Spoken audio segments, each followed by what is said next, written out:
Yo kawan-kawan, kembali lagi bersama dengan Tirta Citot. Dan kali ini saya di Klinik Nom, Klinik Utama Nom. Ya buat kawan-kawan netizen yang bertanya, kliniknya di mana tuh Dok, ya kan? Ya ini isinya dermatologis dan soon akan menjadi wellness center. Jadi isinya akan ada sport, kawan-kawan sejawat, penanganan cedera. Jadi ini lokasinya di Yogyakarta dan syuting-syuting terkait kesehatan ini lebih sering di sini karena teman-teman saya yang saya jadikan narsum untuk 6 episode ke depan itu adalah orang-orang Jogja. Nah kali ini yang saya undang ini adalah mirip-mirip, mungkin teman-teman cek highlightnya di Raffi Pace. Bacanya itu bukan Raffi Pace, Raffi Pace.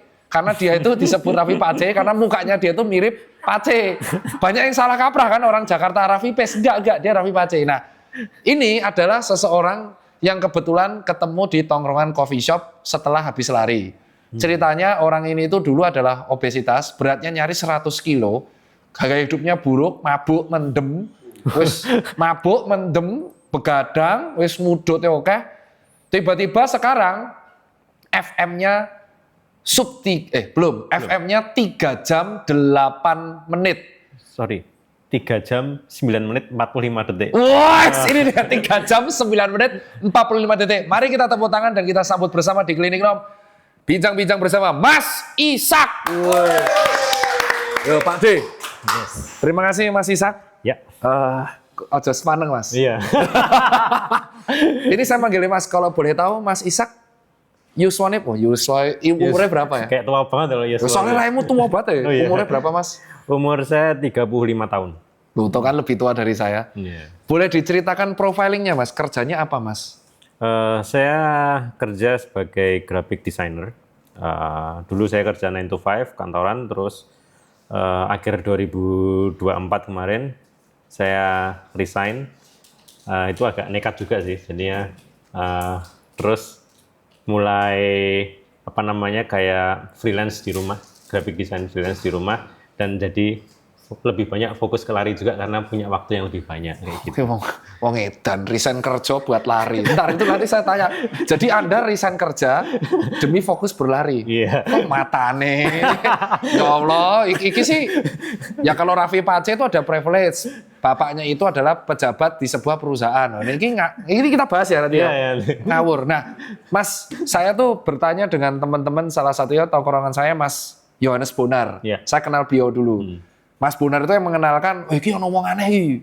Wonge niat tenan lem layu. Dalam bahasa Indonesia intinya dia Mas Bonar itu cerita punya teman kalau lari baca buku dulu. Itu sampean. Yeah. Nah, bisa diceritakan nggak perjalanannya kok tiba-tiba bisa berlari? Dengar-dengar dulu gaya hidupnya buruk, tembus sampai nyaris 100 kilo berarti.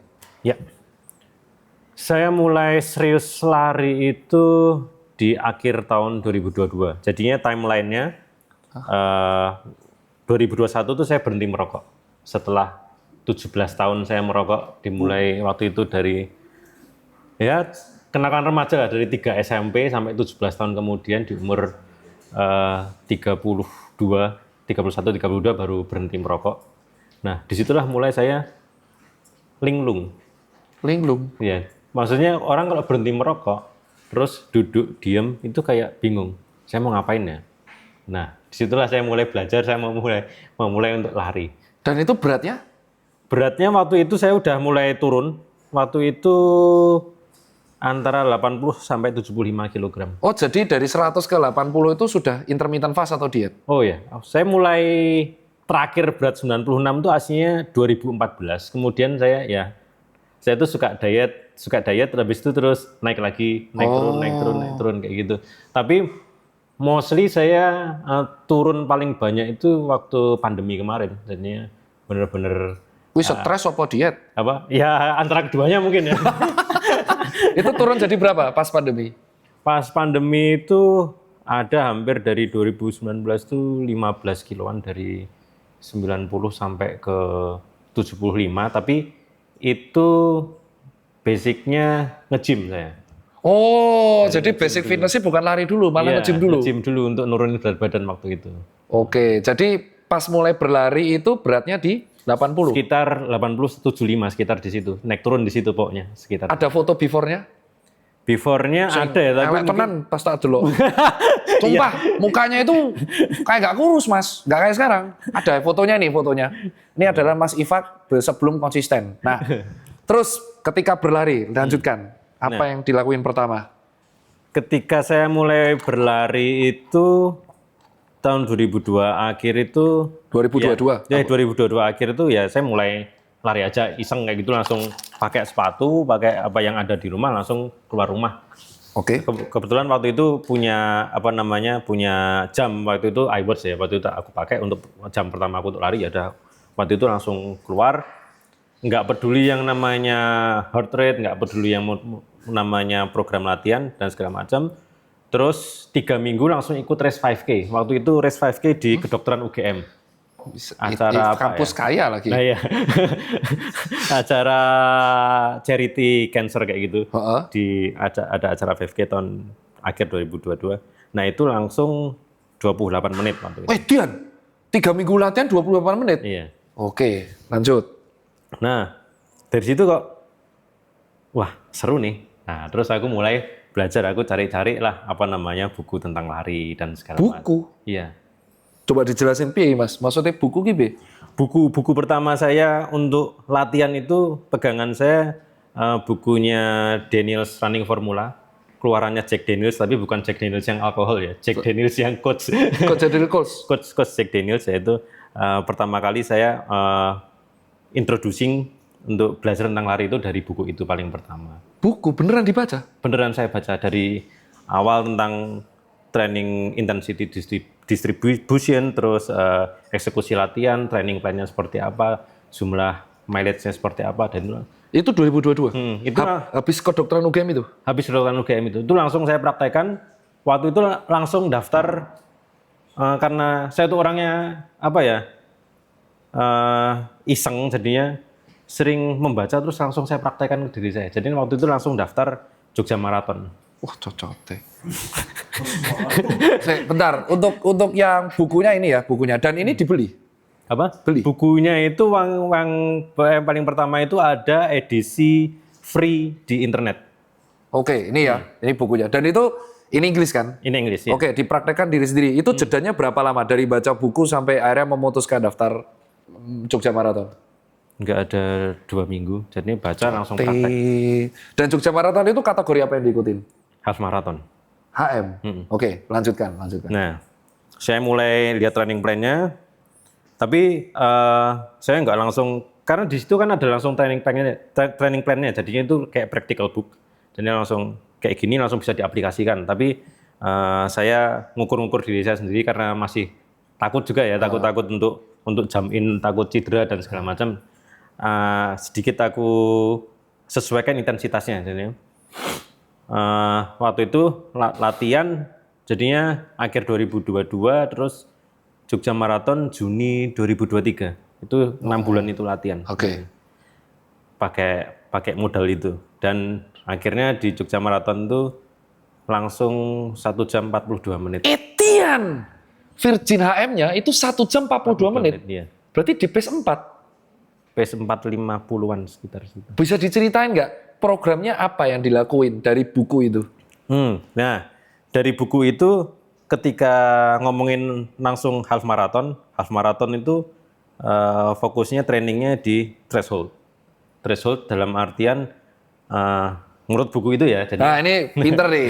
Ini by science ya. Source-nya ini soalnya dokter biasanya nanti source-mu mana? Ini udah buku, udah sulit tuh, tertinggi kayak jurnal. Oke, lanjutkan Pak. Menurut buku itu kalau berlari half marathon itu ada di zona threshold tengah-tengah, dalam artian threshold di sekitar 3 sampai 3,5 milimol kalau jumlah, maksudnya di teorinya. Di laktat thresholdnya. Kalau itu beneran, ya betul, itu laktat threshold di 3,5 milimol, pokoknya segitu. Iya, kalau 4 milimol itu kan untuk kalau nggak salah itu untuk pace 10K ya, jadi untuk bertahan sama 40 menit. Itu setelah itu kan pasti ada akumulasi lebih banyak daripada bufferingnya kayak gitu. Iya, itu asam laktat ya. Numpuk. Ini terus. Kemarin padahal dicek di Wells Pro pula, buffering si asam laktat ya. Monggo lanjut.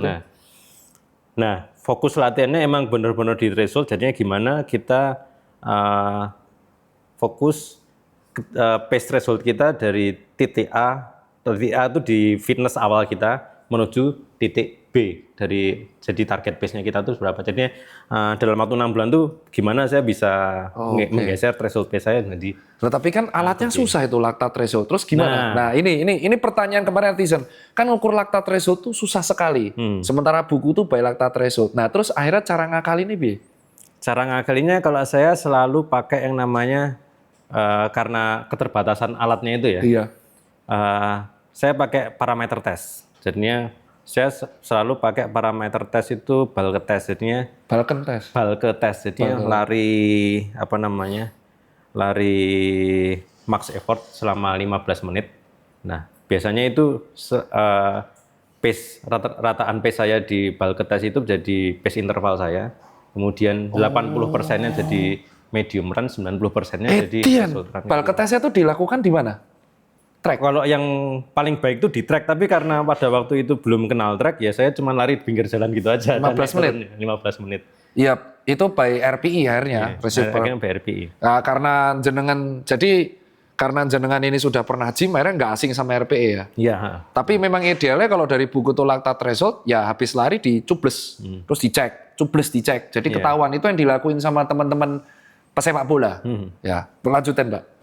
Nah, ini asik nih, baru tahu nih. Jadi baca buku lactate threshold, terus ternyata disarankan latihannya di zona itu dari pace A ke pace B, karena keterbatasan alat. Itu yang ngomong parameter tes bulk ya buku itu. kalau parameter tes bulk aku nyari sendiri. Maksudnya dalam artian apa sih parameter tes yang paling bagus untuk menentukan intensitas latihan kayak gitu. Oke, lanjutkan. Nah, lanjutkan. Kemudian tadi sama mana ya Pak? Sampai bulk test ketemu, terus program half marathon ketemu, terus ini tadi apa program latihan dari bulk test apa 90% berapa tadi? Oh ya. Nah, dari situ aku juga belajar, maksudnya dalam artian ketika kita latihan itu tuh kalau dengan intensitas yang sesuai pasti perkembangannya juga pas kayak gitu. Dalam artian untuk terhindar dari cedera dan segala macam. Nah, apa yang dilakuin sampean? Bisa diceritain nggak sampai bisa Virgin HM-nya 1 jam 42 tuh? Dari buku itu? Dari buku itu programnya bisa ceritain dong? Kalau dari bukunya Jack Daniels itu untuk half marathon itu banyak kayak misalnya cruise interval. Jadinya cruise interval itu latihan threshold tapi dipisah-pisah. Misalnya jadi kayak 4 sampai 5 kali 2 km kayak gitu, tapi dengan intensitas kayak, karena dari awal setelah saya belajar itu fokus di heart rate training ya, jadinya pada waktu itu saya langsung benar-benar fokus di heart rate heart rate saya ya 80% sampai 90% itu kan antara di 150 sampai 164.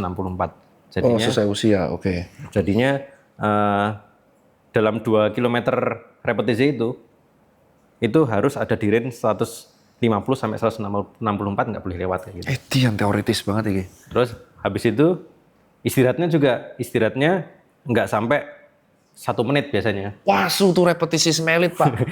Jadinya supaya heart rate-nya nggak terlalu turun, masih ada laktatnya, nanti laktatnya dipakai untuk repetisi selanjutnya. Iya, itu akan membuat jenengan adapt. Ya itu, ya. Ini sulit latihan. Jadi buat teman-teman sekalian, kalau para coach lari menerangkan interval itu terpengaruh sama repetisi. Yes. Semakin mepet recovery-nya, itu membuat tubuh akan semakin adaptasi dengan penumpukan asam laktat karena anaerob kan.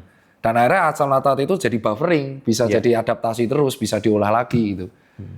Lanjutin Mas. Nah, programnya akhirnya per minggunya jadi gimana di breakdown-nya saat itu? Breakdown-nya saat itu ya, jangan yang sekarang. Saat itu saya masih fokus banget pada buku itu, jadinya saya kurang melihat bercermin pada diri saya. Dalam artian intensitas yang saya lakukan di buku itu ternyata terlalu berat buat saya. Apa itu? Bisa diceritain? Jadinya di dalam buku itu tuh ada tiga quality session untuk dalam 1 minggu. Satu itu interval untuk speed development, terus habis itu ke yang fokus pada laktat threshold itu, terus yang ketiga itu isi long run. Jadinya saya pada awalnya itu melakukan 3-3-nya itu, walaupun pada waktu itu nggak cedera, Tapi ternyata setelah seiring berjalannya waktu, ternyata saya nggak intensitas pada waktu itu ternyata terlalu berat buat saya. Tapi pada Tapi iso. tapi bisa pada waktu Dan itu baginya dalam Senin sampai Minggu. Biasanya Selasa saya interval yang untuk speed. Habis itu Kamis atau Jumat itu untuk tempo atau threshold. Terus Sabtunya langsung long run. Berarti 3 kali tuh? 3 kali. Lah sisanya nge-gym? Sisanya isi long run. Isi run. Oh. Jadinya saya lari dari awal saya mulai lari itu saya langsung lari 6 hari seminggu. Itu masih kerja di kantor saya waktu itu. Tapi memang buku itu memang, wah ya. Terus nge-gymnya piye? Tabrakan tuh jadwalnya? Nah, pada waktu itu saya belum begitu fokus sama strength training. Oh, Saya, pure lari? ya ada strength training tapi Oke. kurang spesifik. Maksudnya Oke. dalam artian masih. Ya pokoknya dari buku itu terpacu banget ya? Pokoknya ada di setiap buku itu strength trainingnya itu cuman ya angkat-angkat biasa. Pokoknya harus ada squat, harus ada itu, tapi belum yang mendetail seperti sekarang. Oke. Di saat itu apa yang dirasakan kok kayaknya terlalu berat ya? Emang apa yang dirasain masih saat itu, 2023? Gampang capek sih, Pak. Oh iya betul, itu ciri khas over exhausted. Gampang capek ya, so detail kayak gejalanya ya. Gampang capeknya tuh dalam artian ketika udah menjalani latihan-latihan sedemikian rupa tuh, terus waktu-waktu di luar latihan seperti waktu di kerja, waktu di keluarga itu jadi sering kecapean aja, nggak bugar loh, nggak fresh loh malah. Tapi setelah finish strong? Atau ada cedera, muntah, dugap? Oh, selalu finish strong. Dan saat itu, ini pertanyaan netizen. Berarti jawaban pertama ketebak. Mas Ishak itu bisa langsung kenceng kayak gini, berarti ada basic fitnessnya, fitness level. Yaitu angkat beban dari lama kan. Dari sering angkat beban, berarti nge-gym. Kejawab. Nomor 2 sudah mengenal pola diet sehat. Ketiga baca buku. Keempat, ini pertanyaannya adalah average HR saat HM itu berapa? Ini bukan kita polisi HR ya, tapi kan jenengan sangat science. Tadi by lactate threshold, kejawab keterbatasan alat, akhirnya pakai parameter Balke test, sama akhirnya endingnya kembali ke heart rate. Nah kan sangat saklek tuh heart rate itu. Nah AVG HR pas race-nya berapa di 1 jam 42 itu? 1 jam 42 itu di antara 164 sampai maksimal di 172. Etian nggak tembus 180? Nggak tembus. Selalu kalau race 10K sama 5K baru tembus 172 ke atas. Tapi kalau half marathon ke bawah nggak pernah sampai 170. Nggak pernah? Nggak pernah. 180-mu tuh pace berapa tuh? HR 180-mu tuh pace berapa tuh? Waktu itu 5K di Solo itu pernah tembus 181 itu pace 335, 340. 335, 340. 335? Iya. 1 kilo? Iya. Lah 5K-mu tuh berapa menit? Waktu itu 18 menit. Sekian. Gak ada bedanya sama Jos coy. Tapi Jos berlari itu kan melakukan itu sama 2023, tapi genetik bule. Dirimu 5K itu kapan 18 menit? Agustus tahun kemarin. Ini serem nih. Ini kalau diadu sama Jos seru nih. Tapi lebih kenceng Jos lah. Genetik soalnya. Sama dia 10 tahun lebih muda dari kita, Pak. Oh iya. Jos itu 23, Pak. Oh iya. Jos tuh OTW ya? 24 sekarang. Lebih muda 10 tahun. Bentar, ini masih penasaran. Berarti aku bisa mengambil summary itu, jenengan orangnya suka ngulik. Yes. Suka ngulik, oke. Apa yang membuat akhirnya setelah HM 1 jam 42, apa respon pertamamu? Oke, 1M42. Respon pertama saya waktu itu langsung ngomong ke istri. Kok kelihatannya aku bisa improve lebih lagi ya kayak gitu. Matane. Terus habis itu saya minta visa biar latihannya jadi lebih banyak. Enggak, enggak. Nah itu 2000, itu berarti bulan apa itu? 2023 bulan Juni. Anakmu? Anakku 2021 2 tahun, 2 tahun. Hampir 2 tahun. Setelah itu piye latihannya? Baca buku lagi, baca jurnal lagi, terus atau mengubah pola latihan? Setelah keberhasilan 142 atau ini berhasil terus ki? Terus habis itu saya lebih banyak lagi cari jurnal-jurnal di internet, saya lebih banyak lagi baca buku, saya dapat buku lagi. Buku kedua?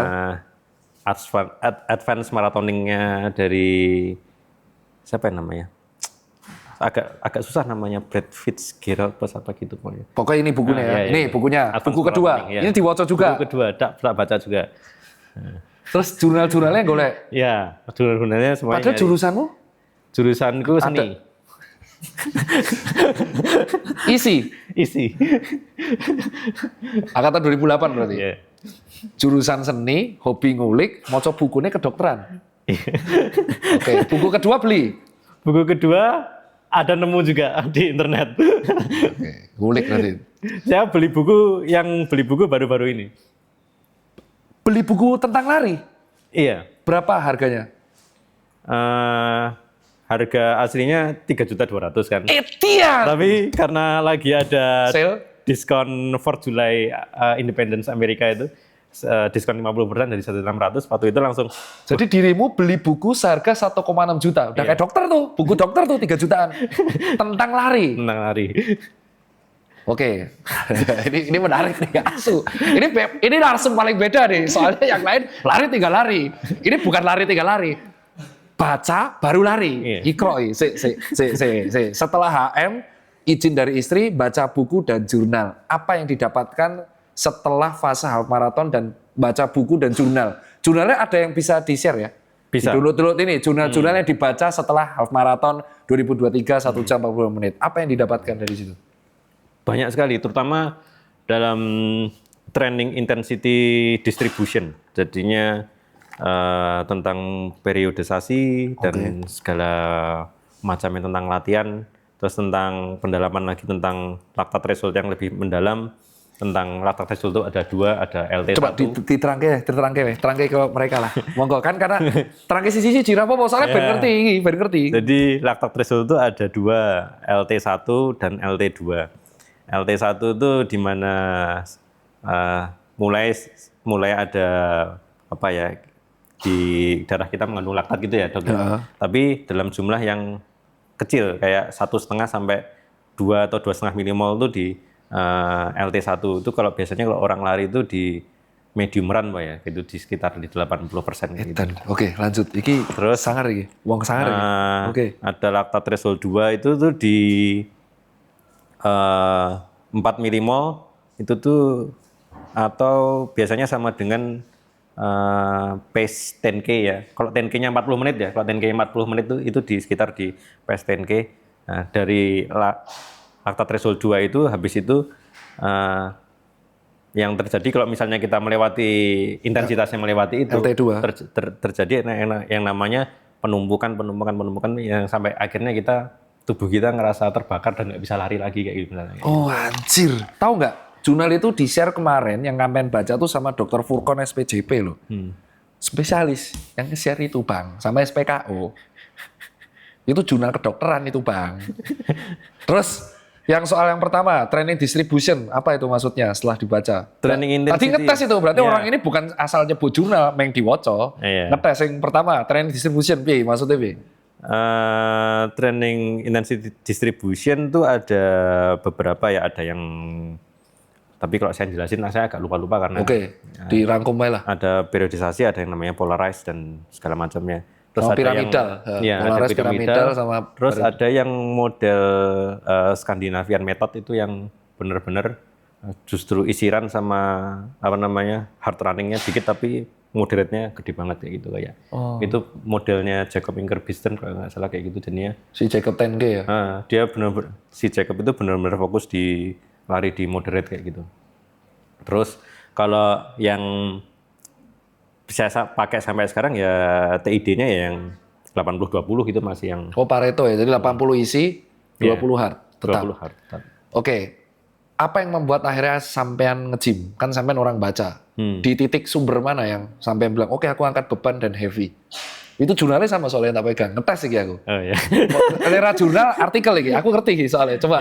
Karena gini, yang tahu-tahu itu adalah rata-rata coach. Semua coach yang sertifikasi. Banyak. Entah itu coach Vidot, Bolt Athletic, dokter FIK, fisioterapi, dokter tuh tahu.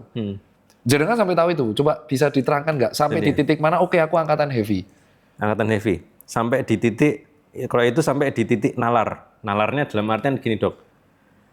orang lari, terutama lari jarak jauh itu kan mostly yang dipakai itu kan slow twitch. Ya, betul. Slow twitch muscle ya. Jadinya ketika bahkan sampai kita lari di moderate itu masih slow twitch ya. Jadinya ketika misalnya kita banyak lari slow twitch, kemudian kita strength training pakai low weight high reps, itu slow twitch lagi yang dilatih. Pinter banget. Jadinya kayak Ini loh. kayak gak ada. Iya. Kayak, Itu loh. Betul sekali. kayak Jago nih. padahal fast twitch itu penting banget. Ya, jurnal itu sebenarnya sudah berkali-kali di-share sama Dr. Maria SPKO 2 kali. Dan sudah di-share Dr. Dika sampai pelatih gym. Ya. Tapi banyak pelari yang akhirnya melakukan malah high reps. Jadi sudah slow twitch-nya dilatih di lari, pas nge-gym high rep lagi. Isi sampean ngeri loh. Dari pertanyaanku, angkatan heavy apa yang Anda lakukan? Ini bukan logik, ini pure baca ini. Mungkin karena sampean masih terlalu sering. Ini lucu nih, narsum aneh nih, kayak ngomong sama orang kedokteran nih. Terus di titik akhirnya, oke, aku membuat program angkat beban. Angkat bebannya yang dilakuin apa? Angkat bebannya kalau untuk lari saya ada 3 urutan. Pertama plyometric, kedua heavy lifting, terus ditutup pakai isometric. Masih selalu kayak gitu. Iki orang-orang fisioterapi sama FIK ya garap. Coba dilanjutin, programnya di breakdown. Piye? Jadinya dan sebagai dalam tanda kutip juga, saya nggak pernah kayak yang namanya kayak strength training itu tuh bener-bener yang ngelatih ab kayak sit up kayak gitu, terus gini apa namanya harus ya pokoknya ngelatih abdomen. Yang kayak gitu nggak pernah, karena berdasarkan yang saya baca ya. Berdasarkan yang baca itu saya kalau mengangkat heavy lifting kayak itu sudah pakai trap bar kayak gitu itu udah ngelatih. Iya, karena itu ada brace yang gini. Kalau squat tuh gini. Dah, itu ngelatih, sudah pasti ngelatih up. Ini menarik nih, ini PT nih, ini sampai itu bukan PT loh, ini menarik nih. Bakat PT gitu. Oke, itu dari buku yang dibaca atau jurnal? Jurnal ini. Dari jurnal itu. Oh ya, di jurnal sport. Kayak kalau core yang kayak yang sit up kayak gitu tuh udah kayak sudah dulu lah, ya sudah kepake di heavy. Nah, berarti angkatan heavy-nya aku bahas yang heavy dulu kan, tadi ada plyometric, heavy, isometric. Urutannya berarti yang pertama plyometric. Pertama plyometric. Ada videomu nggak? Cuplikanmu kamu film. Ada. Nah, ini video-video ini nanti diminta ya, Raf. Ini video-video Mas Ishak lagi plyometric. Nah, oke, plyometricnya apa aja? Plyometricnya sesuai video yang kamu rekam ya, Mas. Iki nanti ceritanya pas jenengan ngomong gerakan ini, engko sing muncul video iki. Oh iya. Oke, gerakan pertama apa sing plyometric? Plyometric tuh ada 3. Oh, no telu, oke. Ada 3. Ada deep tier. Habis itu medium tier, ada light tier. Nah, yang sering dipakai untuk pelari jarak jauh itu deep, medium, dan light itu tergantung pada jumlah absorptionnya. Jadi ketika kita menjatuhkan badan, kalau kita menjatuhkannya lebih dalam itu deep. Kalau kita menjatuhkannya nggak begitu dalam itu medium. Tapi terus ada yang kita seolah-olah kayak lantai ini tuh lava kayak gitu. Jadinya kita harus secepat mungkin harus apa namanya harus mantul dari lantai itu yang paling light. Tentunya kalau yang di plyo itu yang sering dipakai itu light sama medium. Oke, ini ada gerakannya sampean ya. Ya. Ini videonya. Oke, Raf ya diminta. Terus heavy-nya ngapain? Heavy-nya itu saya setiap kan seminggu saya 2 kali latihan weight training, terutama setelah di quality session saya lari itu ada 2 kali sesi weight training. Biasanya yang pertama itu saya pilih antara squat atau deadlift. Kalau misalnya saya melakukan squat di weight training pertama, di weight training kedua saya melakukan deadlift. Tapi saya selang-seling kayak gitu. Cuman itu aja sih yang benar-benar beratnya. Sisanya dilengkapin ya. Sisanya kayak snacking aja kayak gitu. Ini istilah PT. Yang terakhir, isometriknya ngapain? Isometriknya tuh saya fokusnya lebih ke, nah ini menarik juga nih. Ini yang saya baca nih, oke. Tapi ini saya baca loh. Jadinya yang Mas Ishak baca bisa di capture ini nanti ya. Apa? Ya, tapi nanti saya cari dulu. Tapi saya Nyelip pernah baca ya? itu. Oke. Pernah baca. Jadinya isometrik itu tuh ada beberapa yang saya lakukan kayak misalnya saya split squat gini ya. Terus Monggo dipraktekke wae apa, Pak? split squat, terus ini saya pakai bar gitu, tapi saya tambatkan barnya pada saat yang nggak bisa bergerak. Nah, terus habis itu saya keluarin power semaksimal mungkin, kayak ya sub maksimal kayak 3 sampai 5 detik tuh. RPE 8 10 4 5 terus stop lagi. Istirahat 5 detik tuh 2 3 4 5. Tapi itu benar-benar sekuat tenaga. Jadinya saya tuh pernah hampir mau Pingsan. bukan ngangkat rack apa namanya? Rack squat. Rack squat itu. Jadinya rack squatnya itu saya jadikan untuk tambatan. Nah, menariknya di sini isometrik itu tuh kadang-kadang kita bisa ngeluarin power lebih dari beban yang kita biasanya kita lihat ya. Kita biasanya kan lihat beban 20-25 kilo kan kita biasa masuk. Kalau isometrik kan bebannya kan ibaratnya imajiner karena tertambat pada saat yang nggak bisa bergerak. Nah, itu biasanya kita bisa ngeluarin power justru mah bisa lebih dari jumlah power yang bisa kita angkat itu. Ini ngeri ya bacaanmu ya.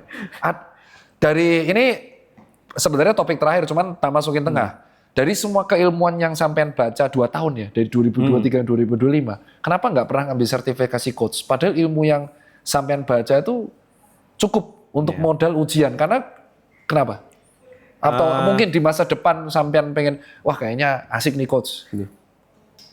Saya itu masih tertarik untuk nyoba penelitian-penelitian itu pada diri saya sendiri. Jadinya saya itu selalu kayak curious tentang apa yang terjadi sama aku kalau misalnya aku melakukan ini kayak gitu. Jadi ilmu dipelajarin buat diri sendiri, belum berani untuk nerima. Belum berani untuk orang lain karena kadang-kadang saya mengalami kesenangan yang beda aja ketika saya baca terus habis itu saya lakukan, ternyata bisa. Ternyata bener ya kayak gini. Setelah 3 bulan saya lakukan, ternyata bener kayak gitu. Nek gagal piye? Apa? Nek gagal. Ya gagal. Pernah ada keilmuan yang wah ternyata angel banget. Saya gagal itu justru waktu iseng saya mau ngetes ChatGPT untuk bikin saya training plan. Itu saya gagal. Gagal? Piye diceritakan? Berarti ini membantah teman-teman deh. Berarti membaca buku lebih efektif daripada ChatGPT. Kok iso gagalnya piye? Nggak tahu. Saya kan pada waktu itu udah ngeprom, panjang promnya itu hampir satu kayak HVS A4 kayak gitu ya, menceritakan tentang bagaimana diri saya dan bagaimana perkembangan saya, berat badan dan lain-lain, intensitas training yang pernah saya lakukan, PB yang pernah saya, pokoknya ngepromnya sampai panjang rapi. Oke. Terus saya enter das, keluarlah itu 12 week training plan, tak lakuin baru 6 minggu overtraining Pak. Langsung overtraining? Overtraining. Ini keluhan yang terjadi di banyak orang loh. Nggak hanya Mas Ishak loh. Jadi beberapa dokter SPKO, Dokter Dika dan Dokter Maria, Dokter Edward, Dokter Adrian mengatakan kelemahannya ChatGPT ini adalah dia mengambil sampel dari populasi dunia. Sehingga program latihan yang diberikan itu kadang malah overtraining.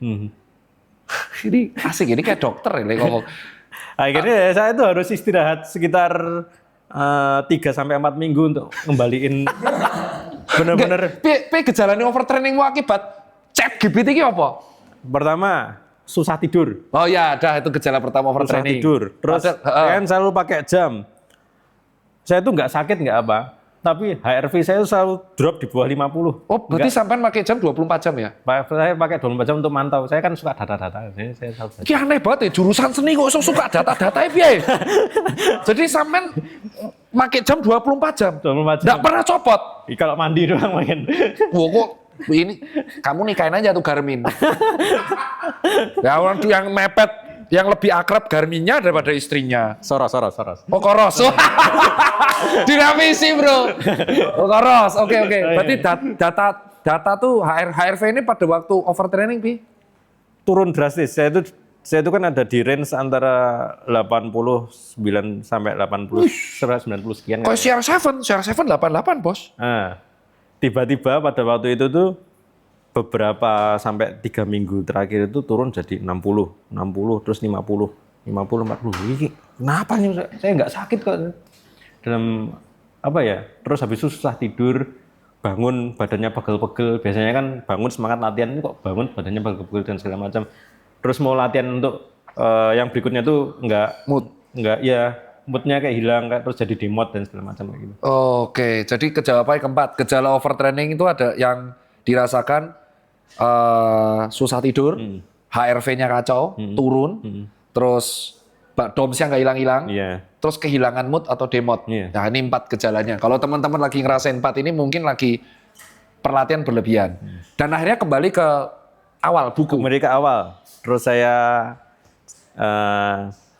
mulai merancang training sendiri itu akhir 2024 kemarin. Jadinya setelah ChatGPT itu saya benar-benar habis itu saya ngerancang dari apa yang pernah saya pelajari dan segala macam. Saya udah nggak lihat buku lagi, udah praktikal, tapi saya ngerancang sendiri udah mulai. Nah, selama 2024 sampai 2025 program yang dibuat akhirnya seperti apa dan goalnya event yang diikuti apa itu?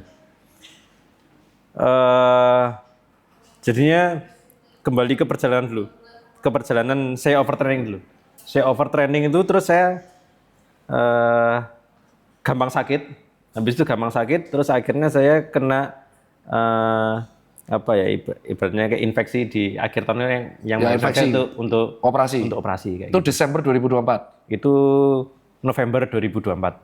Saya harus Operasi. operasi, habis itu saya istirahat sekitar 2 bulan, ya 1,5 bulan atau hampir 2 bulan, harusnya 4 bulan Pak, tapi karena saya agak Iya. ngeyel. Sampai overtrainingnya sampai menurunkan imunitas ya, Iya. sampai sakit ya. Penyakitnya privasi ya, jadi penyakit yang dialami jenengan itu penyakit jarang terjadi dan itu hanya terjadi pada orang yang memang imunitasnya drop. Terus selama 2024 ikut event? Enggak? Akhir 2024 itu kosong event sampai saya mulai lari lagi itu di pertengahan Desember 2024 itu. Oke, lanjut. Di situ saya mulai lebih thoughtful, lebih ngelihat ke diri sendiri, gimana ibaratnya lebih reflektif lah saya pada diri sendiri, gimana saya harus ke depannya ngerancang segala sesuatunya supaya tidak berlebihan dan segala macam. Akhirnya biasanya yang kayak tadi saya bilang ada 3 latihan kunci di per minggu itu saya kurangin jadi 2 latihan kayak gitu. Dan secara intensitas juga yang biasanya saya lari isi itu di zone 2, sekarang saya mulai lari di zona 1 kayak gitu. 1? Iya. Zona 1 pace berapa Pak? Sekarang Sekarang zona 1 sekitar 545 Hah? ke atas. Pace 545 itu zona 1? Iya. HT berapa? 110? Oh enggak, di hard rate 120-an Mas. Tian 102. Wah, ngeri. Wah, serem sih, itu flexing tersendiri sih. Enggak, dari Desember tuh akhirnya event apa yang diikuti akhirnya di 2025? Saya benar-benar nggak daftar event sampai akhir 2024 itu. Habis itu saya Desember itu waktu bukaan BFI Run sama BTN Jakim. Di situ saya mulai daftar, terus saya langsung fokus 6 bulan ke depan saya mau. Dan program yang diterapkan adalah by buku. Yang ini saya ngerancang sendiri. Dari buku-buku sama jurnal-jurnal yang pernah saya baca. Kayak gitu. Oke, learning by academic sama by personal experience ya. Dan akhirnya program itu yang dilakukan, programnya bisa di breakdown nggak? Pernah di share di sini nggak? Oh ya, bisa. Nih programnya ya, program Mas Ishak di pause karena sulit banget. Nah nih, ini program selama 6 bulan ya? 6 bulan. Oke, Mas Rafa nanti di capture ya. Nah, terus hasilnya, BFI Run kena berapa? BFI Run itu saya target half marathon tuh di 1:27. Sub 90? Iya, 1:27, tapi waktu itu ngerasa kurang beruntung juga sih. Side stage dari kilometer 10, jadinya harus bertahan sampai akhir. Tapi kepegangnya itu di 1:28. Letian, Terus. masih sub 90? Iya. Di heart rate berapa itu? Itu masih konsisten. Saya kalau half marathon itu di antara 164 sampai 170. Sub 90. Average pace-nya berarti 43. Average pace-nya 4:12, 4:13. Nomor berapa itu kemarin di BFI? Di BFI kemarin nomor 21, Bay. 20 besar. Iya. 20 besar. Iya. Itu semi elit ya Pak. 20 besar di BFI. BFI itu udah event balapan Pak isinya Iya. Pak. Isinya orang kencang semua. Tapi jenengan nomor 20. Iya. Side stage itu. Saya stage. Kalau nggak side stage berarti kalau misal 127 kepegang nomor berapa itu? 127 kepegang paling ya 16 17 sekitar segitu. Baru lari 3 tahun. Iya. Wah, asu. Terus lanjut setelah BFI, Setelah BFI, nah saya waktu itu juga masih ragu dalam artian apakah BFI ini saya jadikan tolok ukur baru di latihan saya karena untuk menuju BTN kayak gitu. Iya, Jadi benar. untuk menentukan maraton pace saya nanti berapa. Saya sempat ragu tapi saya masih percaya saya masih bisa lebih cepat dari itu waktu di BFI itu, tapi Cocotan. akhirnya saya legowo aja mungkin ini yang emang saya udah max effort, ya udah maraton pace saya ukur berdasarkan race BFI itu. ya betul. Itu cara ngukur race maraton adalah melihat HM, terus race-nya harus lebih, pace-nya harus lebih panjang. Iya, lebih panjang, yes. Dan akhirnya di BTN finish di Finish di waktu course recordnya di 3:11 terus net time, net time-nya di 3:09:45. itu pace. Pace 4:30. Itu sesuai teori itu. Kalau HM-nya 4:11, pasti akan lebih lambat 20-an detik. Iya. Bener kalau di pace 4 ya. Iya. Teoritis itu. Terus HVGHR-nya pasti akan lebih pelan. Average HR-nya justru sama kayak HM. Jadinya Tapi nggak tembus 175, 180. sampai 172 sekitar segitu aja. Itu 172 tuh di kilometer 35 itu udah 175 udah. Nggak pernah jalan kaki berarti. Enggak. KM 1 sampai 42 merasakan kram-kram karena Virgin Marathon bukan Ada kram di KM 35 tapi kayak yang kayak kenceng tok. tek gitu. Oh, tapi tetap lari. Bisa tetap lari, cuman pace-nya saya turunin 5 detik kayak gitu. Tapi langsung balik lagi. Balik lagi. Itu nomor berapa kemarin? Nah itu kebetulan kemarin kan aku ikutnya di community challenge ya. Di community challenge itu saya peringkat 2 jadinya. Community race nomor 2. Kalau semua Kalau semuanya main itu saya sulit ya carinya itu. Saya itu di peringkat berapa tapi ada tulisannya saya Ki. iya. Coba nomor bingung tak golek apa? Boleh. Nah, coba kita challenge ya ini Isak. Edan. Iki hasilmu ngeri. Isak Ariel Dao Ribu. 9102. Overall nomor 52 dari 4034. Iki soft flexing. Kategori 4 dari 58. Gender 47 dari 3.500. Split KM 3,8 418, 429, 427, 426. Half maratonnya di 427, 232, 426, KM 25,5, 429, 314, 429, 323, 430, 35, 430. Justru lebih cepat di 366, 427, 392, 430, 395, 430, 40 KM-nya 431. Artinya splitmu rata, Pak. Rata. Ya. Asu serem banget ini, Cuk. Bajingan.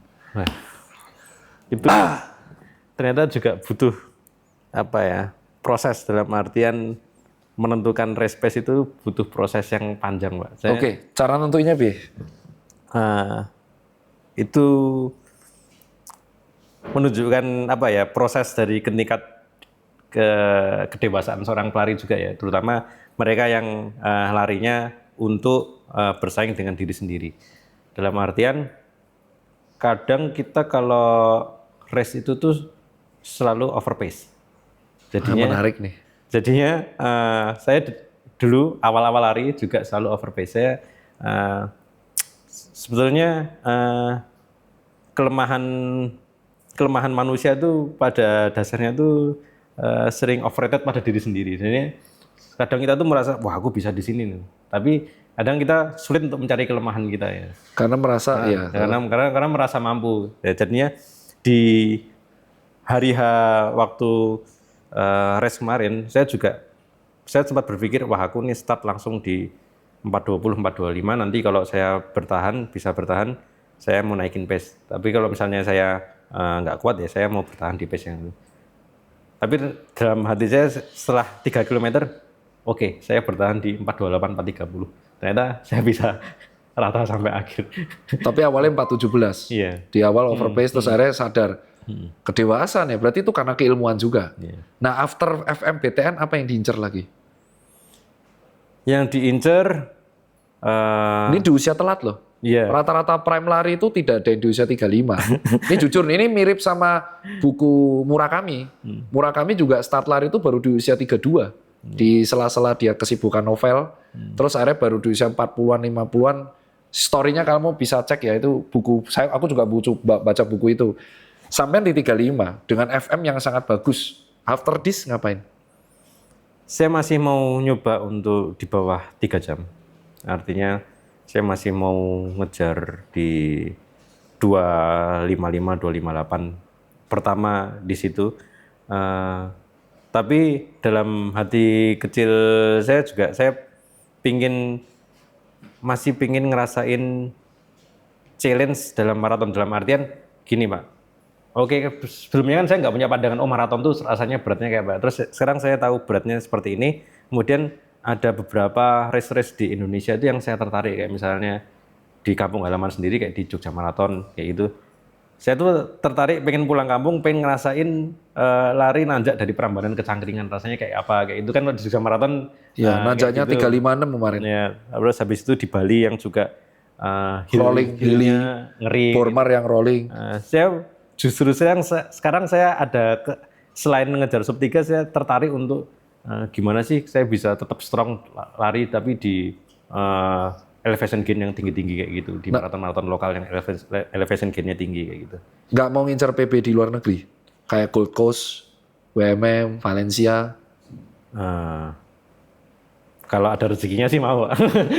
Iya, balot sih. Walaupun masalah itu bukan hanya rezeki, Iya. balotnya Balotnya sulit. juga Aku sulit. London ketolak. Yang Berlin aja kan beruntung karena aku dapat beli di Cerita Lari. Iya. Itu harganya 25-an sampai 30-an, cuman Iya.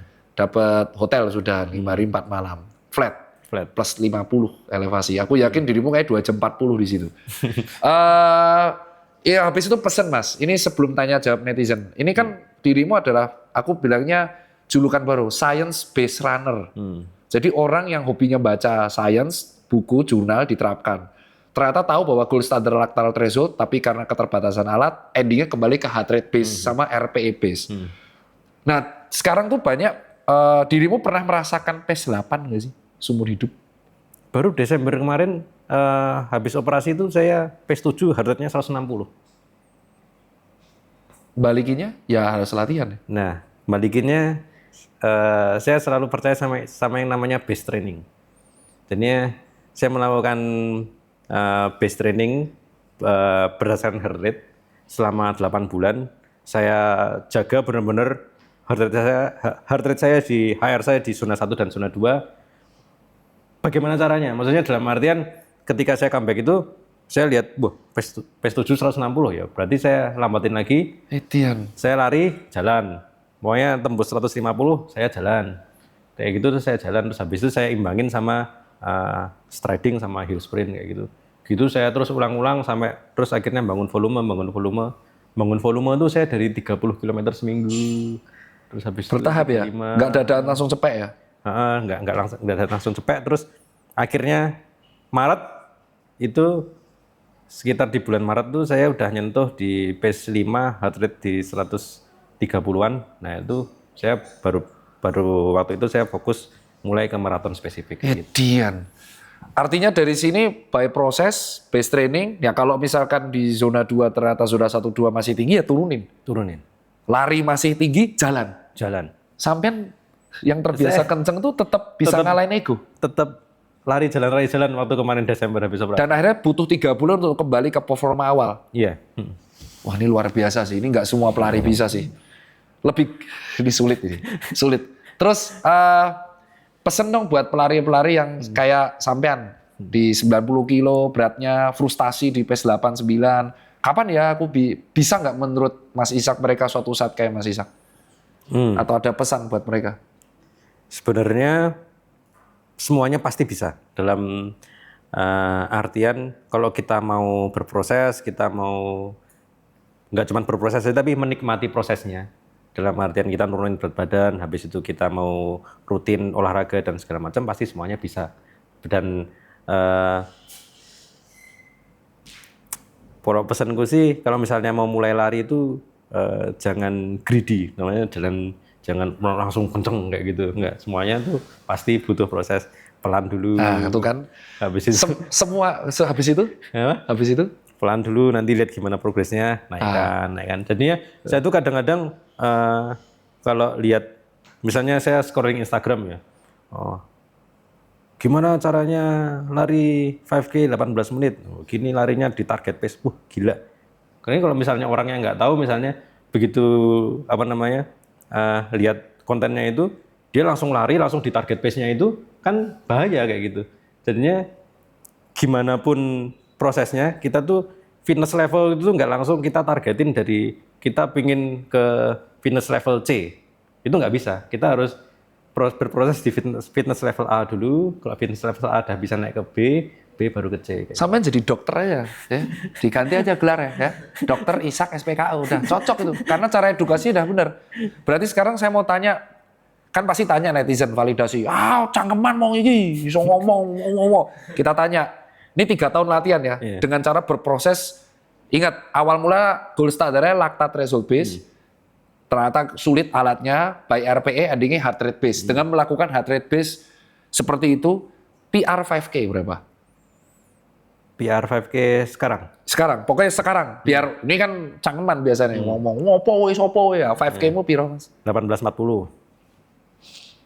5K-nya Mas Ishak di usia 35 tahun adalah 18 menit 40, dan itu dicapai di tahun kemarin, umur 34. Dan ini belum nekat lagi ya? Belum nyoba. Oke. Nah, ini belum nyoba. Kelihatannya sih sekarang bisa lebih.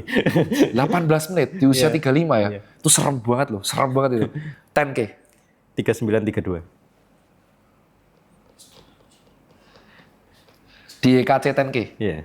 Itu kemarin April. HM 12845. FM 3 jam 9 menit. Iya. Mumet tuh. Tahun ini udah nggak ada event? Tahun ini kebetulan ada. Penyebut brand. Boleh? Oh ya. Tahun ini ada event, jadinya mulai besok Senin saya ikut programnya dari Beyond Running, kerjasama dengan Saucony dan Strive untuk lari FM lagi di JRF besok bulan Oktober. Challenge-mu mau? Challenge-ku lebih cepat dari yang sekarang. Tapi nggak harus sub 3? Tapi nggak harus sub 3. Karena tahu kondisi ya, Karena tahu kondisinya susah, dan saya juga di kondisi saat ini saya langsung cari jurnal sebanyak mungkin gimana caranya menghadapi panas. Jadi sekarang yang fokus dicari adalah cari jurnal menghadapi heat stroke. Iya. Sampai memang ngulik berarti ya? Iya. Nah terus seninya piye mas? Seninya masih di jalan. Kalau seni itu saya jam 10 sampai jam 4 sore itu. Resign loh. Iya. Oh nih kita akan balik ke topik sebelum tanya jawab netizen. Anda tuh memutuskan resign loh. Iya. Why? Dari kerjaan 9 to 5? Karena pengen kerja freelance dan lebih punya banyak waktu buat lari. Terus tanggapan istri? Apa? Marah-marah Pak. Enggak, itu kliennya gimana? Kliennya dapat dari mana? Income kan certain loh, 9 to 5 tuh certain, income 9 to 5 tuh certain. Iya. Terus jadi freelance, klienmu piye? Ya kliennya online sekarang. Luar negeri, Iya. demi lari. Demi lari. Kamu mirip sama baca buku yang Murakami deh. Oh iya, coba ya. Belum baca ya? Belum. Murakami itu persis sampean ya. Jadi Murakami itu kerjaan utamanya dulu adalah dia ngurusin klub jazz. Dia punya klub jazz di daerah Jepang. Hidupnya itu selalu tidur jam 3. Karena klien kan pulang jam 1 malam. Sampai di satu ketika umur 32 dia muak dengan hidup kayak gitu. Klub jazznya dijual.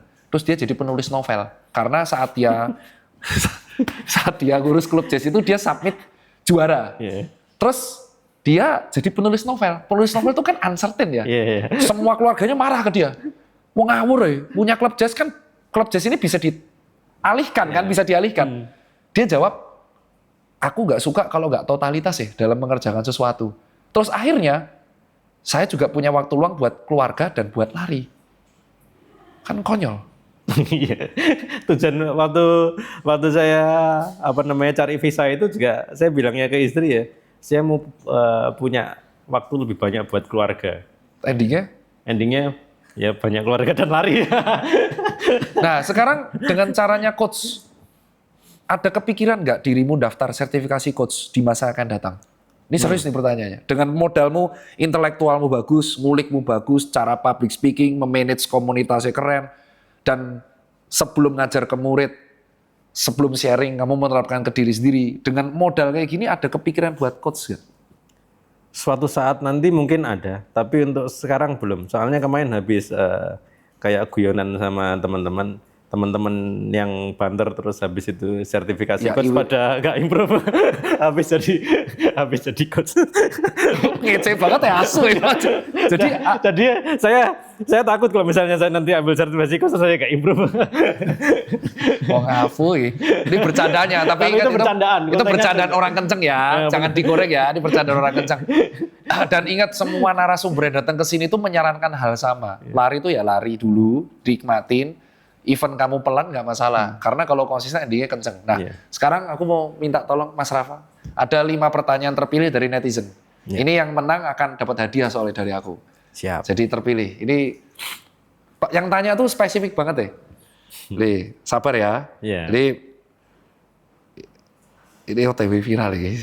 Ngeri ya sampai nih. Waduh, takut nih sama pertanyaannya. Aku soalnya Mas Sandy Ardian. Ini menarik sekali. Mas Sandy ini bertanya, ini tak capture ya, ini memenang yang pertama. Untuk Mas Ishak mau tanya, saya tuh umur 32, tinggi saya 184 dan berat saya 105. Riwayat saya baru kena tekanan darah tinggi, minum obat tensi 130/80. Cita-cita saya tuh pengen bisa maraton sekali aja seumur hidup. Menurut Mas Ishak, apa yang harus saya lakuin pertama? Apakah saya harus turunkan BB dulu? Atau saya harus latihan perbanyak mileage ya? Yang saya lakukan sekarang adalah saya sekarang angkat beban 3-4 kali seminggu. Lari saya baru mileage-nya 15 km seminggu. Saya kebingungan, berat saya nggak turun-turun gitu. Nonton podcast dokter-dokter itu dengan Mas Panji termotivasi, tapi jujur sekarang saya harus bingung apa yang harus saya lakuin. Ini cocok. Sebenarnya kalau orang mau nurunin berat badan tuh intinya kan cuma di kalori defisit, tapi kita harus strength training dan olahraga itu kan untuk sebagai istilahnya supaya badan kita tetap bugar ya Pak, ya dok ya. Jadi kebanyakan orang berat badannya nggak turun tuh ya karena nggak kalori defisit. Jadinya ketika saya pertama kali nurunin berat badan itu ya yang saya invest pertama tuh timbangan makanan. Jadinya. Tuh dengerin Mas Daniel, timbangan makanan. Timbangan makanan ya, bukan timbangan badan. Iya, timbangan yang cuman sampai 500 gram itu loh, Pak, yang kecil-kecil. Oh, timbangan masak toh? Iya, timbangan masak. Itu jadinya apa-apa saya ukur, saya download aplikasi yang bisa ngukur kalorinya, jadinya dengan saya ngitung TDII sama basal metabolic rate-nya berapa, habis itu olahraga saya sekian berapa, makan saya sekian berapa, defisit lah at least 200 kalori sehari, jadinya seminggu kan udah sekitar 1.400. Iya, sekitar segitulah ya. Itu udah bagus banget dalam artian secara bertahap udah bisa nurunin berat badan. Terus kalau mulai lari, mending kalau misalnya masih di overweight yang banget kayak gitu, misalnya lebih kayak lebih 30 kilo, lebih 20 kilo, mending diturunin dulu, baru sedikit-sedikit mulai lari kayak gitu. Oke, mileage-nya. Bisa nggak menurunkan berat badan sambil naikin mileage? Bisa banget. Otomatis bisa karena semakin banyak mile-nya juga kan semakin banyak kalori yang terbakar kan ya. Jadi itu juga bisa jadi acuan untuk kita kalori defisit. Tapi tanda kutip latihannya intensitas rendah karena kalau kita kalori defisit itu udah pasti kita nggak bisa nge-push ya di threshold training untuk latihan-latihan yang intensitasnya tinggi kayak gitu. Wah, jawabanmu tuh mirip dokter penyakit dalam ya Pak. Kamu ganti gelar aja Pak. Habis ini kalau misal FK boleh masuk, tidak ada minimal usia, kamu masuk kedokteran aja. Sayang usiamu udah nggak bisa. Untuk Mas Ishak, Doer 92. Doer. Ini tanyanya segmented lagi. Mas, program cuttingmu sama menu latihannya gimana Mas? Lebih detail lagi. Supaya seimbang performa lari dan program cutting defisit kalorinya. Oh ya.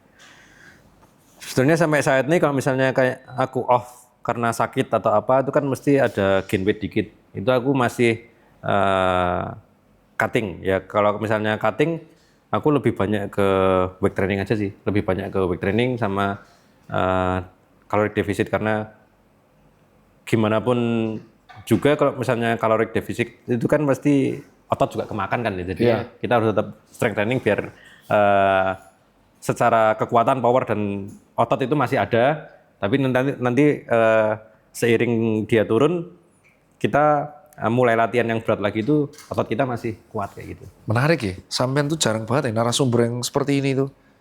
Nih, ntar ada lagi nih pertanyaan agak sulit. 4 ya pertanyaan. Ntar ya, ntar dulu ya.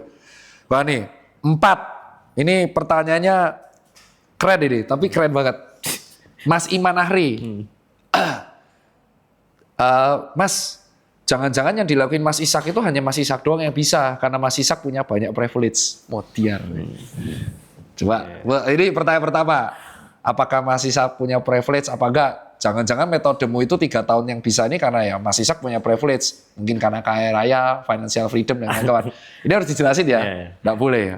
Nomor 2, fokus latihan larimu di pas BB berapa? Tadi sudah dijawab, fokus latihan larinya di berat ketika sudah nyentuh under 80. Iya, under 80. Dari 100 ke 80, beliau fokusnya weight training, angkat beban. Udah kejawab itu. Ini pertanyaannya, pernah cedera nggak? Kalau pernah, apa aja? Dah. Iya. Jadi ada 2 yang harus dijawab ya. Yang di 2 itu, yang pertama, jangan Mas kayaknya privilege apa yang dimiliki, atau jangan-jangan Mas Ishak bisa karena privilege. Dia nganggapnya Mas Ishak tuh pengusaha yang financial freedom, jadi tak ada bengek. Terus tadi kan udah kejawab, fokus latihan larimu di BB berapa? Udah kejawab, 75-an. Jadi sisanya angkat beban sama cutting. Terus yang berikutnya, pernah cedera apa enggak? Udah, berarti hanya 2 pertanyaan ini kejawab, pernah cedera atau privilege? Kalau privilege sih enggak ya. Kalau tapi lebih ke karena saya dulu tuh sempat losing weight. Losing weight itu kan butuh satu disiplin yang ketat ya. Jadinya kalau misalnya kita nggak disiplin aja, kita nggak turun tuh berat badannya. Jadinya dari situ juga akhirnya kebawa ketika saya harus bagi waktu. 3 tahun lalu saya juga, maksudnya saya lari juga kerja, tapi saya tetap bisa bagi waktu kayak itu. Bagi waktu dalam artian gimana, saya setiap hari itu saya bangun jam 4 pagi. Every single day. Bener ya? Istrinya ikut. Bener ini ya? Ya, jadinya proses bangun pagi itu saya selalu yang bangun pagi di rumah. Bangun pagi di rumah itu saya selalu bikin kopi, bikin nasi, sama bikin lauk buat sarapan istri sama anak saya dulu. Habis itu sampean yang bikinin? Saya yang bikin dulu. Wah, ini asik nih, ini menarik nih. Jadi ini menarik. Ini kali kamu membuat standar, ini viral ya kata. Kamu buat standar baru Mas. Oh iya. Chaos nih. Udah lanjutin. Oh iya.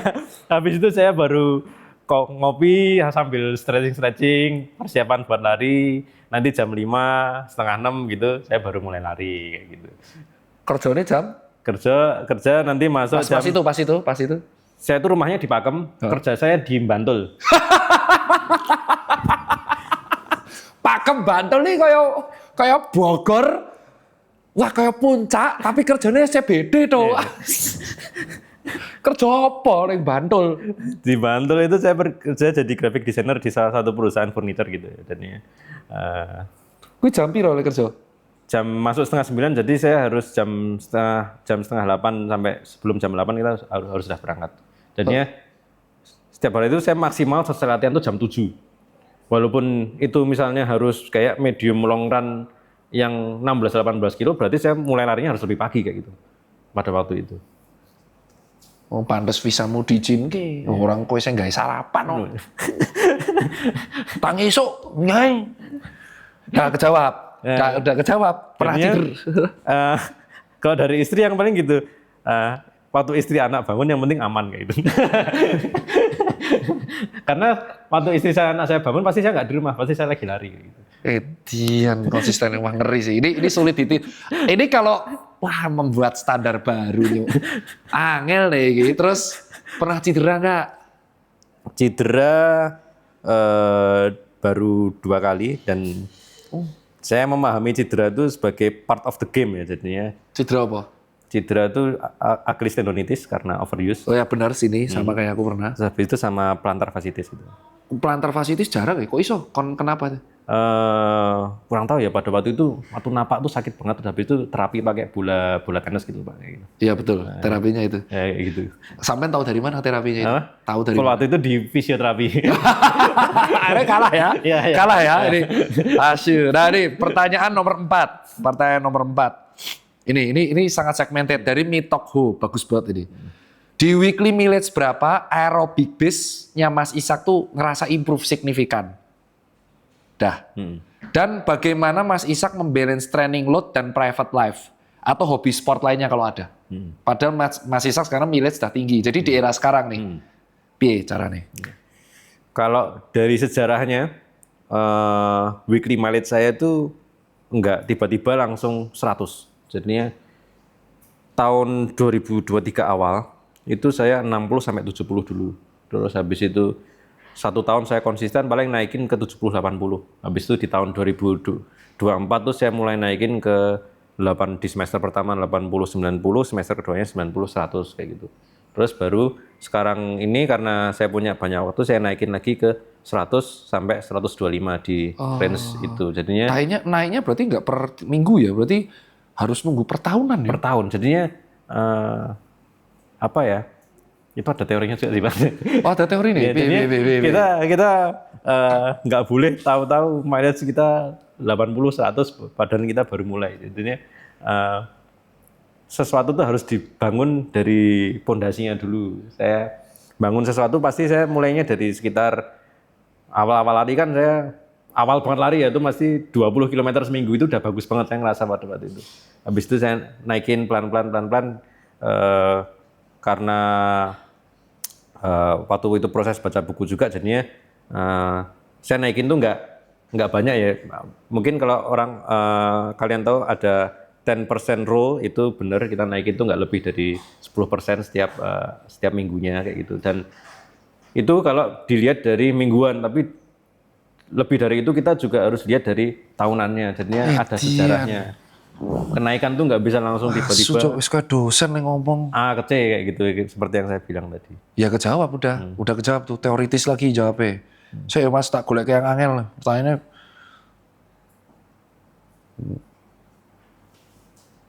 modar ya, angel ya. Yuristama, ini pertanyaan terakhir dan susah. Ini Inggris ya. Kapan dikatakan threshold trainingmu terlalu banyak? Nih, sakral nih, nomor 1 nih.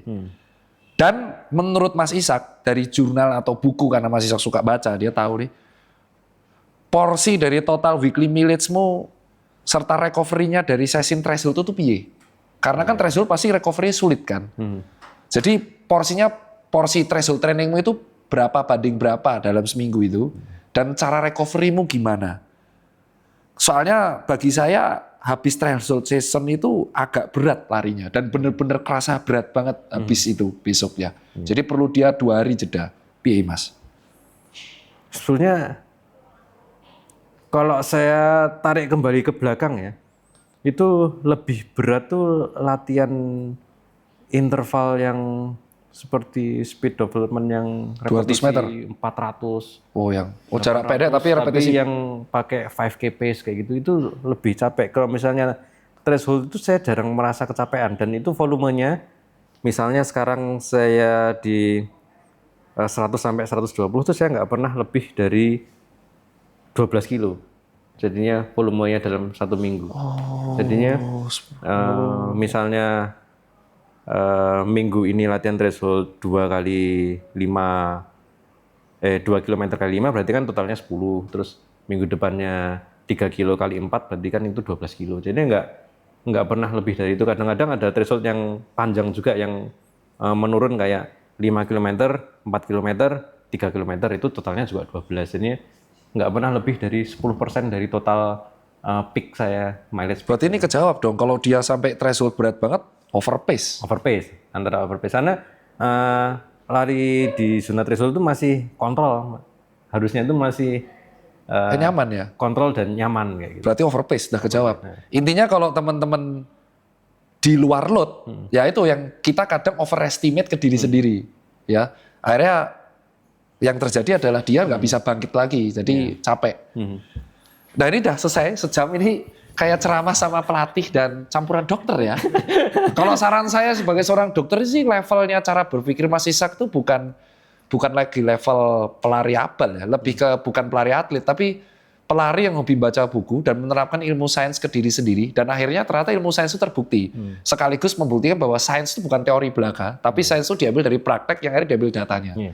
Kedua, saran saya kedua buat Mas Ishak, mending ngambil course soal data sama coach. Walaupun coachmu itu nggak kepake buat murid ya, tapi sertifikasi itu penting buat dirimu. Jadi kayak, kan sampean belum berani terima murid, tapi kayak apa sih coach? Oh ngene, setidaknya ilmu dari sertifikasi itu dipraktekkan sendiri toh. Kalau ternyata sertifikasi ini berhasil atau sampean lebih kenceng kan? Iya kan, iya kan, bener kan? Make sense. Dapat bonus gelar coach, tapi ilmunya dapat sekaligus ternyata lebih kenceng. Iya, kan saran terakhir sih, kayaknya menarik kalau ada brand sponsor tapi bayarin sampean WMM. Wow. Ini kayak menarik nih. Menarik ya? Menarik, karena gini, kalau anak muda usia 25-26 ikut WMM di Indonesia dan dia sub 3, menurutku tuh wajar, masih bisa. Tapi kalau dengan Mas Ishak yang mulai baru 3 tahun, rata-rata tuh 10 tahun mulainya. 10 tahun terus di usia 35, mateng sub 3. Mas Ishak tuh baru 3 tahun mulai, akan sangat menarik kalau sub 3-mu di WMM. Aku yakin bisa tercapai sub 3, bahkan bukan sub 3. Sub 250. Kualifikasi PON itu di bawah 240. 240. Bisa loh. Bisa loh. PON, master. Ya kalau aku sih, misal ada brand patungan, aku sih sanggup. Berani-berani aja kalau sanggup. Karena aku penasaran, aku lebih seneng. Oh sudah pernah pet tes belum? Tes performa? Belum. Nah, karena aku bayarin Mikey, ini yang udah deal. Janjiku adalah karena aku apresiasi, aku pengen memberikan hadiah ke Mas Ishak, KRS UGM kita cek. Siap. Kita cek, tak bayari kalau itu, kita cek. Pengen aku, karena kita buktikan sainsnya. Nah kalau ternyata bagus, aku bisa nyariin sponsor itu untuk tahun depan WMM tapi pakai tour. Kita bayar cerita lari aja. Itu 32 juta. Sepele kalau itu. Sepele kalau bagi saya. Tapi kita lihat apakah dengan sains, aku tuh pengen memberi hipotesa, karena sains base ini dipraktekkan, sampean bisa mungkin di sub 3 dengan 4 tahun berlari, berarti tahun depan 4 tahun berlari, tapi mungkin 250. Hipotesa aku 248. Mendekati waktunya Mikey. Tapi Mikey kan 31. Mikey juga 30-an, tapi dia cara yang berbeda. Dia tuh nge-push di threshold terus selama 1 tahun awal. Jadi dia tuh laktatnya sangat efisien running ekonomiknya. Jadi laktatnya segini terus turun lagi. Nurunin pace segini lagi. Ya gitu. Jadi dia tuh selalu AVG-HR-nya 178. Kebalikanmu. Iya, tapi ini janjiku, deal dulu. Kita check up dulu ya, KRS UGM. Nah nanti di episode 2, di minggu depan kita cari waktu untuk nge-check up sampean di KRS UGM. Nanti tak cariin kontaknya. Siap. Itu aja kalau dari aku terima kasih waktunya. Moga-moga teman-teman yang nonton ini termotivasi dan melihat bahwa runner yang baca buku dalam waktu 3 tahun maratonnya 3 jam 6 menit. Itu kalau dari saya. Saya Tirta. Saya Ishak. Sampai jumpa di episode 2 bersama Mas Ishak.